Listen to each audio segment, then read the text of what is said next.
This is everything you need to know about the Gyeongbokgung Palace.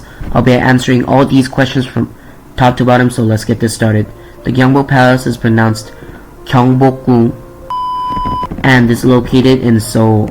The Gyeongbokgung Palace was created by King Taejo in Korea, which started the Joseon dynasty.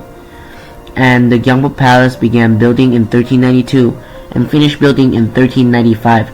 3 years, but due to the Japanese invasion, it was destroyed and had to be rebuilt again in 1867. And as you can see on the image right here, the Gyeongbokgung Palace was actually one of the most important structures in Korea during the Joseon dynasty, 1392 to 1910, because it was an official residence to the king and the governments in Korea. But on certain occasions, other people were invited in the Gyeongbokgung Palace for celebrations or feasts.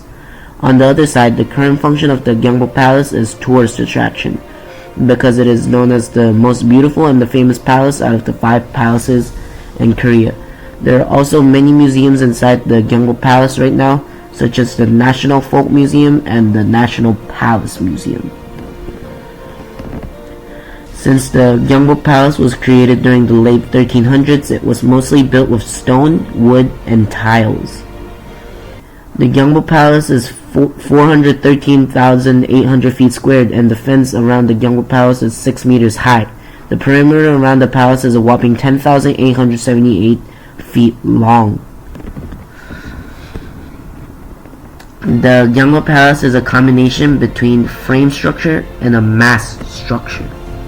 The aesthetics of the Gyeongbokgung Palace comes by how they built the houses in the palace. Unlike the apartments today, the houses in the palace are mostly wood and tiles, but the interior and the exterior structure of the houses are very different from the average houses. What I mean by that is that it is very unique. You don't need chairs, it's short. Here's a short video about how the Gyeongbokgung Palace would look like in real life by using Google Earth. The houses on the Gyeongbokgung Palace, Hanok, were built like that so it can reduce the entrance of wind and increase the entrance of heat. When the tiles on the top make sure water flows out easily if it rains.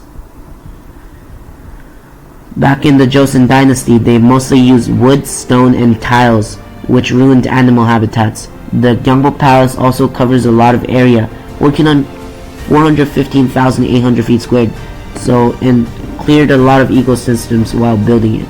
And that's it. I hope you enjoyed my video. See you next time.